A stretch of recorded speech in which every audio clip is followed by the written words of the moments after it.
On March 29th, we have a new moon or a solar eclipse in the sign of Aries. Let's have a chat about the general horoscope and then we'll get into each of the rising signs so you know exactly what to expect. A new moon always gives us a feeling of something new coming our way. We might feel like we have a vision of something new and exciting that's just upon the horizon. And we might not be able to see exactly what that vision will look like yet, but there's still that feeling of inspiration and excitement. And because this is a new moon in the sign of Aries, we are talking about an inspiration or a vision when it comes to setting boundaries. A vision or an inspiration when it comes to standing up for ourselves and fighting for the things that matter to us, the things that are important for us to fight for. And even though this is a new moon in Aries, we actually have a lot of Piscean influence, which sort of waters down a bit of that fiery Aries energy. This is a solar eclipse, so that means that the new moon is quite close to the North Node, and the North Node is in Pisces, so there we see that first Piscean influence. And the second one is Neptune himself or herself, who is at the final degrees of Pisces during this new moon. But the next day on March 30th, it enters Aries as well. So because of all of this Piscean influence and because Neptune is also about to enter Aries during the new moon, we do see a coloring of this new moon or this solar eclipse. And that sort of flavor that it gives it is all about setting spiritual boundaries, finding the beliefs, the values around spirituality of spirituality that matter to us and standing up for them. There is no more this type of Neptunian spirituality that is all about, well, we love and accept everybody, but it's more about how do I show up and actually put into action and live by the things that I believe in. So there's very much this fire energy and this feeling of wanting to put into action the things that we believe in. If you do want to dive more into Neptune entering Aries, I will leave the live that I did right here. We go into way more detail about this transit and we go more into depth with each of the rising signs. It's a 14-year transit, so it's definitely going to make an impact on all of our lives. And one more thing I will add is that this new moon or solar eclipse, the moon is moving fast. It's a fast moon, which means that we might be very quick to say yes, very open, very flexible, wanting to get going and moving. However, I will give a word of caution. Keep in mind that Neptune is just about to enter Aries. Also, it's a new moon, so sometimes we might not know exactly very clearly the steps we want to take or the direction to go. So try not to get too sidetracked with all this beautiful inspiration, this vision of something better, and quickly jump to the first thing that you see fit. It might be that you're too quick to jump to action and then you realize, oh, actually, yeah, that maybe I should have just waited and thought things through a little bit more before jumping in head first. All right, let's go through all of the 12 zodiac signs. Make sure you watch it either for your rising sign or for your sun sign. So for Aries rising, the solar eclipse takes place in your first house. So you are one of the 4 zodiac signs who might see some very big tangible changes during this eclipse. Those changes might be starting a new chapter of you setting boundaries for yourself, standing up for yourself. And especially because Neptune is also about to enter your first house, we do see that these boundaries could have to do with your spirituality, with your beliefs, Maybe they are the types of boundaries where you are not afraid anymore to stand up and tell others, I am a Republican, or I am a vegan, or I am insert your belief system. For Taurus rising, this solar eclipse happens in your 12th house, and this is also the house of spirituality as well. So with this solar eclipse, you are starting a new chapter where letting go is no longer something you fear, but it's rather an opportunity. It's rather a sport that you want to conquer, that you want to win at.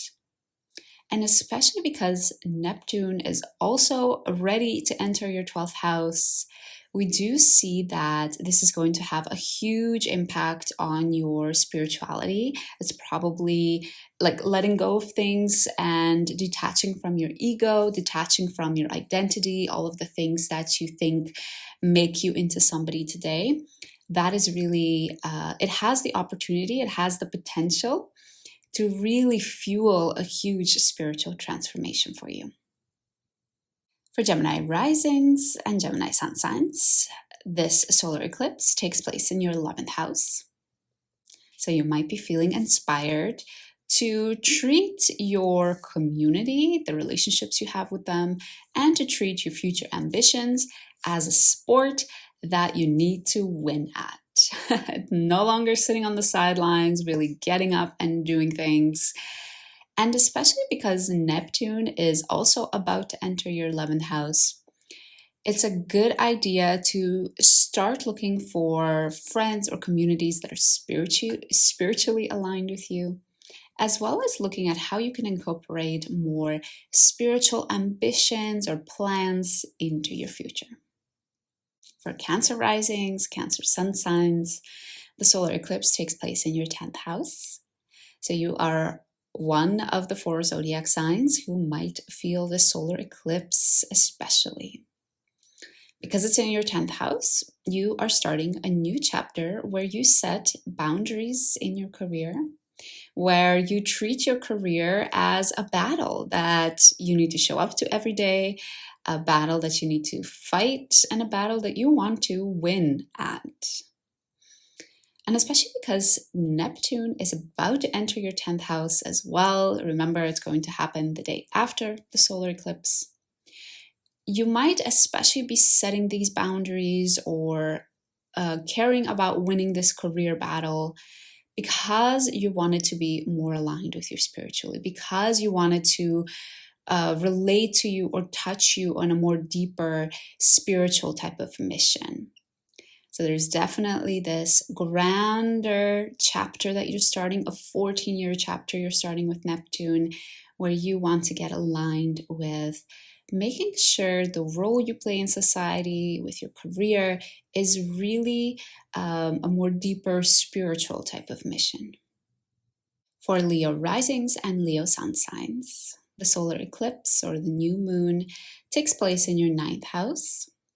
So you might be feeling like your travel and your education are a battle and you need to make sure you win them. Especially when it comes to your beliefs as well, you might feel like it's time to start taking actions. It's time to stop fearing or sitting on the fence when it comes to what you believe in. And instead, it's time to start being victorious in that area and setting boundaries, really standing for something. With Neptune entering your 9th house just the day after the new moon, we do see that there's a huge 14-year period you're starting where you care a lot about spiritual education and spiritual travel. For Virgo risings and Virgo sun signs, the new moon on March 29th takes place in your 8th house. This means that the things that you fear, or any taboo topics such as death, intimacy, money, it's time to face them head on. It's a battle and you need to come out victorious because your life depends on it. It might not be literally, but this is how it will feel with the Aries energy. It's time to Stop being afraid of being vulnerable with people and showing the parts that you think others might be scared of or might judge. And especially because Neptune is about to enter your 8th house as well. Remember, it will happen the day after the new moon. There is huge potential for you if you do open up, if you face these fears. There's a huge potential for you to grow more spiritually and to feel connected to this person that you're opening up to feel connected to them on a more spiritual level. For Libra risings and Libra sun signs, yes, this new moon takes place in your 7th house of relationships. You are one of the 4 zodiac signs that might especially feel this solar eclipse. What we see with the solar eclipse in the 7th house for you, Libra, is that you need to face anything happening with your relationships head on. There's no time to be fearful. You really need to take a stand, say things, do some things in order to make sure you come out victorious. And especially because Neptune is about to enter your relationship house as well, there is a sort of vision that you have about being able to connect to your partner in a more spiritual way. But remember, in order to do that, you need to not be afraid to maybe say some things that the other person might not be happy with or set some boundaries. Because it is, after all, the sign of Aries that we're talking about. For Scorpios, whether rising sign or sun sign, the solar eclipse on the 29th of March takes place in your 6th house. This means that your routine and your habits are your battlefield, and it's time to protect them as if your life depends on it. If there is any new things that you wanted to try with your routine, with your diet or your exercise, and you've been too scared to do so, with this solar eclipse, you might start to see a vision or a new life. You might feel inspired of how you could actually face that fear and start being courageous. Especially because Neptune is entering your 6th house the day after the solar eclipse. You want to also take a look at your spiritual routine and your spiritual habits. For Sagittarius risings and Sagittarius sun signs, the solar eclipse takes place in your 5th house.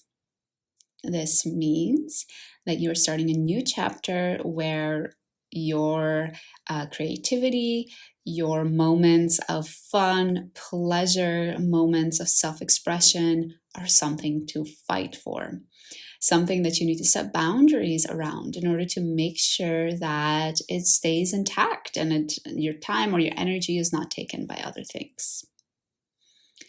Especially because Neptune is also about to enter your 5th house, we do see that there's a huge potential for you to get in touch with something spiritual and something deeper when you do guard your creative practices. It's almost this idea of doing something creative, getting in a state of flow, and almost channeling or getting inspired to create something, and that being a huge success or that really changing your life. For Capricorn risings and Capricorn sun signs, this new moon takes place in your 4th house. So you are one of the 4 zodiac signs who might especially feel literal repercussions, literal consequences of this new moon. With a new moon in the 4th house, we are talking about a new chapter where you're no longer scared to spend time alone. You're no longer scared to sit with your feelings and to feel them. It's a new chapter where you face them head on and you come out victorious. You might need to set boundaries with your alone time as well, making sure to guard it as something precious. With Neptune also entering your 4th house, literally the day after the new moon, There is great potential there that if you do face your feelings, if you do spend time alone nurturing your inner world, that it could lead to this greater spiritual connection, this greater spiritual fulfillment within you. For Aquarius risings and Aquarius sun signs, the new moon on the 29th of March takes place in your third house of communication. You might find that you're feeling inspired to communicate much more directly, to not be afraid of saying things that maybe will get other people upset. But also, you might be finding that your communication is all of a sudden a battlefield that you want to make sure you win at. It's no longer about framing your words in a way that will make sure others are okay with them, but it's really about how can you speak in a way that's immediate, that's direct, and in a way that's powerful as well. With Neptune entering your third house, literally the day after the new moon, we do see that there is a lot of power, not just in you being able to communicate in a more spiritual way with others, but also for you to receive spiritual communication. So that could mean just getting a sense of or being able to perceive things that others are like, yeah, that's not really there. Like, oh, did you all hear that? No, is it just me? And do pay attention to those. So during this period, it's just as much about listening and perceiving of what's coming through, as well as also making sure to speak bravely and courageously. For Pisces risings and Pisces sun signs, the solar eclipse takes place in your second house of finances. So you might be feeling inspired to really take control of your finances and to really treat them as a battlefield. And you do not sleep at a battlefield, you get up and you fight. So with your finances, if you've been sort of on the fence, you maybe haven't been looking at the bills, you haven't been opening your bank account, during this solar eclipse, you might feel like it's time for something different. And especially because Neptune is also going to enter your second house on March 30th, we do see that there's a huge potential here that your finances can also allow you to become more spiritual or get in touch with a deeper part of yourself, a deeper understanding of life. But again, in order to do that, you need to stop fearing your finances and face them on courageously. So those are the horoscopes for the solar eclipse in Aries on March 29th. Thanks for joining me. I hope you enjoy the solar eclipse. It's a beautiful take on spirituality, a spirituality where we don't sit around and meditate, but a spirituality where we get up and we speak up and we take some action. Don't forget to check out that Neptune and Aries live. I'll leave it right here for you. I think it's a really important 14-year transit that you want to make sure you are aware of. Thanks again, and I hope to see you again soon.